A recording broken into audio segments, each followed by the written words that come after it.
A gente sempre faz uns comparativos ou regionais ou então temporais, né? E quando a gente trata do saneamento no Brasil, a gente está falando que o Brasil, se a gente for pegar a questão temporal, está no século XVIII, XIX, né? No mínimo 19, né, infelizmente. E quando a gente trata na temporal, na regional, a gente está falando que é a África subsaariana, né? E um país que é a nona maior economia do mundo não pode ser dessa maneira, né? Então, com certeza, foi uma vitória de toda a sociedade. Que, vamos lá, né? O Marco, eles atrelam muito a privatização, especificamente, mas não trata só disso, né? Ele trata, na verdade, de ampliar nas mais diferentes formas e instrumentos o saneamento no Brasil, que é tão necessário, né?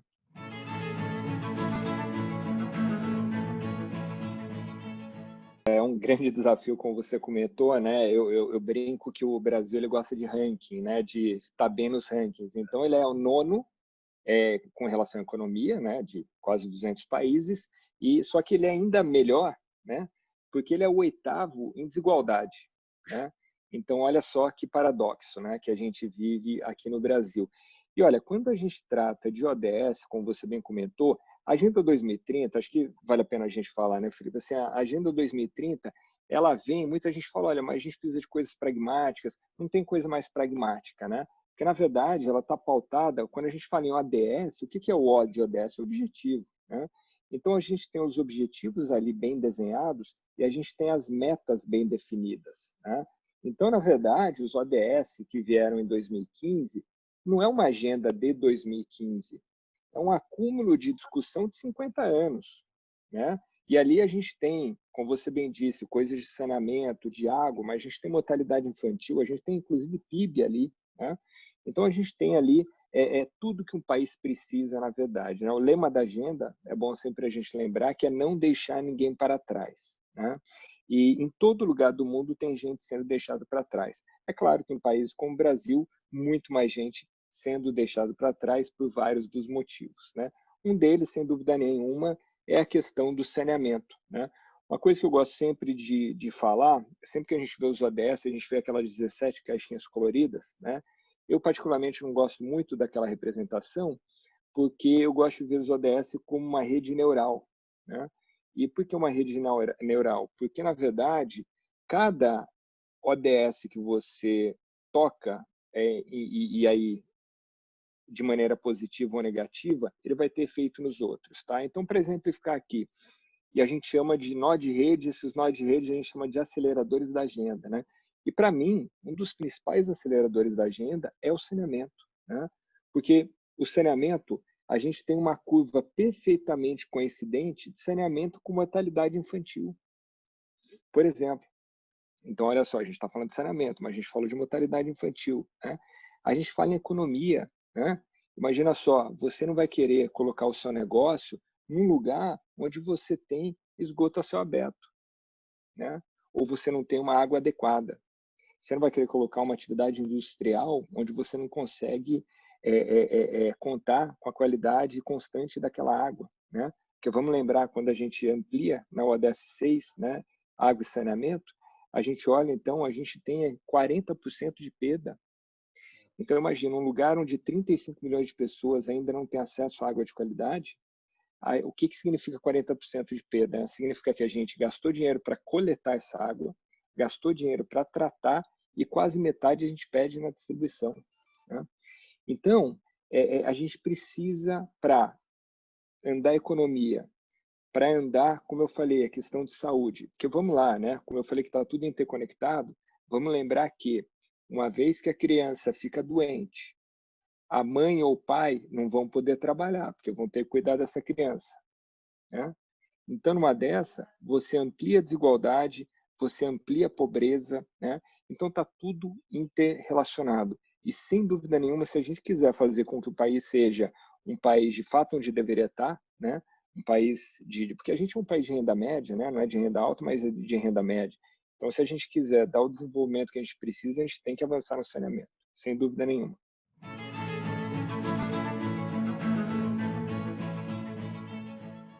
Uma coisa que é muito claro nesse tema, em qualquer outro tema, para a gente fazer a Agenda 2030 dados ODS, né, a gente tem que ter todos os setores da sociedade, na verdade, andando junto, né?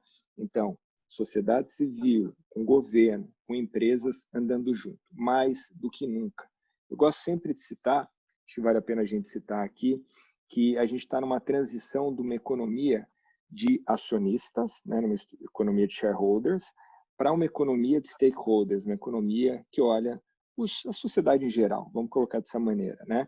E isso, Felipe, não é o Calo, né, que trabalha no Pacto Global da ONU falando, isso é o Klaus Schwab do Fórum Econômico Mundial, né, que já em 73, o manifesto do Fórum Econômico Mundial, ele trazia o olhar para stakeholders, só que só agora em 2020 que ele fala que, olha, tem que trabalhar todo mundo junto, né?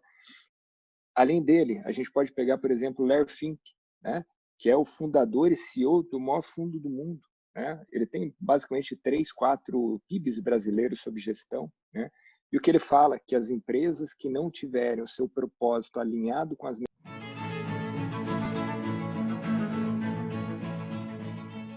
é aquela questão, né? Confiança é a coisa mais difícil de ganhar e a mais fácil de perder, né? Isso é uma tristeza. E eu acho uma pena, eu lastimo muito mesmo, porque o Brasil, por uma questão de vocação natural, né? E até por uma questão de legislações que a gente tem trabalhistas e tudo mais, etc, etc, ele deveria ser e pode ser o grande exemplo para o mundo, entendeu? Principalmente para os países em desenvolvimento como os nossos, né? Você pode até questionar, putz, mas será que essa agenda, essa legislação ambiental, essa legislação trabalhista não é um pouco excessiva, etc, etc? Você pode questionar, tá? Está aberto para todo mundo questionar. Mas a questão é que é o seguinte, o jeito que elas são hoje, elas colocam o Brasil num patamar que ele poderia ser exemplo para todos os países, né? E eu quero trazer aqui uma coisa super relevante que você comentou, que olha só, a gente está nessa época agora de recomeço, retomada. O Fórum Econômico Mundial fala The Great Reset, né? Ou seja, o grande recomeço. Muita gente fala em retomada. A ONU traz nessa reconstrução pós-Covid, traz uma metodologia de pós-catástrofe, né? Seja por guerra ou seja por desastre natural, que de fato é, né? A gente vai ter cauda longa em vários países, em várias frentes. E aí acontece, a gente tem hoje já previsto de 10 a 15 trilhões de pacotes econômicos para apoiarem as economias nesse pós-crise, né? Aí uma observação muito relevante nisso que você comentou, que é o seguinte, boa parte desses pacotes, eles estão atrelados a questões de sustentabilidade, tá? Então, a gente tem duas frentes que a gente tem que tomar muito cuidado. Uma frente que é o seguinte, para esse dinheiro fluir de lá para cá, né? Ou seja, quando eu falo lá, eu posso falar Europa, seja Europa como bloco econômico, ou sejam os países individualmente, ou eu posso estar falando em Japão, posso estar falando em Coreia, posso estar falando em China, né? O Brasil ele vai ter que responder a questões de sustentabilidade, ou se ele quiser integrar a OCDE, ou se ele quiser que de fato seja ratificado o acordo Mercosul-União Europeia, né? Por essas questões que você bem comentou, questões ambientais, principalmente, a gente já vê alguns países, né, que já votaram contra. Então, Áustria, né, Holanda. E aí o que acontece? E aí não sejamos inocentes, né? Muitos desses países, por óbvio, mais do que por uma preocupação com o meio ambiente, por uma preocupação social, eles fazem isso com protecionismo, né? Só que assim, o que a gente tem que entender como país é, de um lado, esse é o jogo. Esse é o jogo, né? O país ele não tem poder para mudar o jogo, mudar a regra do jogo. Então, se ele quiser jogar, vai ter que seguir a regra, né? E o que eu acho interessante enfim, me assusta é que assim a regra é boa para a gente. A regra é boa para a gente. Como você comentou, o Brasil tem uma agricultura sustentável, né? É líder em agricultura e não só em volume de produção, mas em sustentabilidade na agricultura, né? A gente segue, vamos lá. Eu não estou falando só de legislação brasileira. Quando nossa soja chega na Europa, chega na China, ela tem que seguir a legislação desses países, senão não entra, né? E aí o outro lado, para além da oportunidade que fica o risco, é que agora os países europeus, né, a União Europeia, o bloco, eles já estão sendo protecionistas declaradamente no sentido de barreiras não tarifárias voltadas a questão ambiental, né? Então, se você não comprovar, você não entra lá, né? E outra coisa, se você teve algum tipo de subsídio aqui, eles vão transformar esse subsídio em taxa lá, né? Então, ou seja, eu acho que a gente está entrando num terreno bem arenoso e perigoso e, de novo, eu acho que a gente tem tudo para ser o campeão nisso aí, né? Só para concluir aqui, se a gente pensa, por exemplo, vamos pensar pegar um produto aqui, tá? Pegar o alumínio brasileiro, tá? O alumínio, como a gente sabe, é a indústria de maior consumo de energia elétrica, né? E o que acontece? Olha só, hoje todo mundo está olhando a questão da pegada carbônica, né? Por conta da mudança climática, etc. E não tem alumínio melhor que o nosso nesse sentido, né? Porque a nossa energia vem de hidrelétrica, vem de fontes renováveis, no geral, né? Então a gente tem muita oportunidade aí, só que a gente está deixando escapar. E a gente viu esse movimento agora muito recente dos investidores falando que não vão colocar dinheiro no Brasil se a gente não tiver um controle no desmatamento, se a gente não tiver uma política positiva para isso.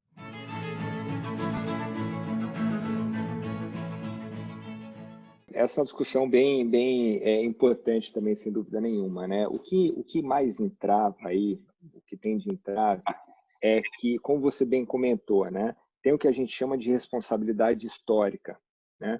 E por conta dessa responsabilidade histórica, já no âmbito do Protocolo de Quioto, a gente tinha responsabilidade comum, porém diferenciada. Ou seja, a responsabilidade de todo mundo, mas ela é diferenciada no sentido de que Brasil, a gente está se desenvolvendo e tem um desenvolvimento industrial faz 70, 80 anos, né? E não chega a 100 anos. Enquanto os países desenvolvidos, eles já têm indústria e que era altamente poluidora há 200, 250 anos, né? Então, isso que a diplomacia brasileira sempre segurou. Falou assim, olha, legal, a gente tem nossa responsabilidade, mas não é igual a de vocês, né? Por isso a gente tem que diferenciar. Então, por isso que havia essa previsão de transferência de tecnologia e recurso dos países envolvidos para os países em desenvolvimento, né? O protocolo de Quioto, falando muito brevemente, ele colapsou por questões óbvias, né? Porque uma que assim, tem sim várias questõezinhas ali no mecanismo, né? Mas para além disso também a gente teve a crise de 2008 e 2009, né?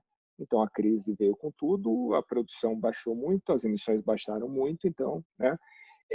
A gente deixou de ter. Agora, como é que está essa discussão dentro do protocolo de Paris, né? O Acordo de Paris? Isso está previsto, né? A ideia era ter resolvido na última COP em Madrid. Esse era um dos grandes focos, não foi resolvido, né? E a discussão ainda continua, tá? Mas o grande entrave é isso que eu falei. Os países envolvidos, eles querem que a gente abra mão dessa questão da responsabilidade diferenciada, né? E a gente não quer abrir mão, né? Então, o grande entrave está aí. Mas, olha, para além da questão do mercado de carbono no âmbito das Nações Unidas, o mercado de carbono global, existem muitos mercados de carbonos regionais, tá? Então, cada vez mais. E para além da questão do mercado de carbono, a gente tem hoje precificação. Bom, o mercado de carbono é um tipo de precificação de carbono, mas a gente tem taxação de carbono, tá? Cada vez mais. Então, essa é uma realidade que eu acho que em pouco tempo a gente vai ter nos países também. Que sustentabilidade, ela é uma oportunidade que vira compliance. Tá? Por quê? Porque, por exemplo, muita gente ganhou dinheiro com o mercado de carbono quando ele existia. Tá? Aí o que acontece? Essas empresas que não lançaram mão daquilo naquela época, ou seja, além de se adaptarem, elas ganhavam dinheiro com isso, elas vão ter que fazer hoje em dia para se adequar a normas que estão vindo por aí, ou já existem, né, em alguns casos. Então, por isso que, ou pelo amor ou pela dor, as empresas vão ter que se adaptar.